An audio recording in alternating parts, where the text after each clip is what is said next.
MRR news ప్రతి దృశ్యం ప్రజాపక్షం నినాదంతో ఆరుభవించి సుమారు 8 వసంతాలు పూర్తి చేసుకున్న శుభ సందర్భంగా 2 తెలుగు రాష్ట్రాల్లో పనిచేస్తున్న స్టాఫ్ రిపోర్టర్లకు, జోనల్ ఇన్ఛార్జ్లకు, జిల్లా కోఆర్డినేటర్లకు, జిల్లా బ్యూరో చీఫ్లకు, క్రైమ్ బ్యూరో చీఫ్లకు, 2 తెలుగు రాష్ట్రాల్లో పనిచేస్తూ ఉన్న అన్ని నియోజకవర్గాల స్ట్రింగర్లకు, MRR news digital media providers కి,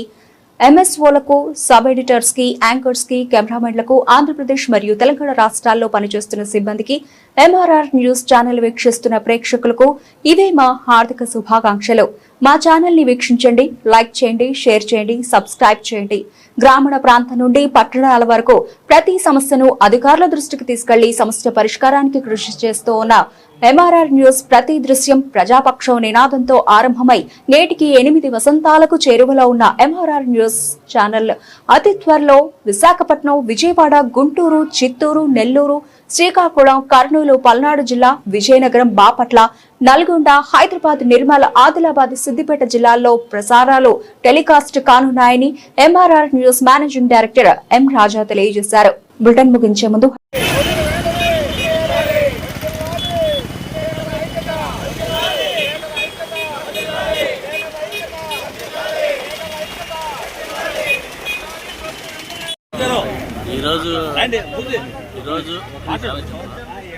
ఈరోజు జరిగిన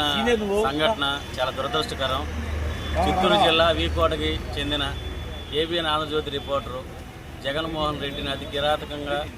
చంపిన వారిని కఠినంగా శిక్షించాలని, ఇలాంటి చర్యలు జరగకుండా ప్రభుత్వాలు కఠిన చర్యలు తీసుకోవాలని కోరుకుంటున్నాను.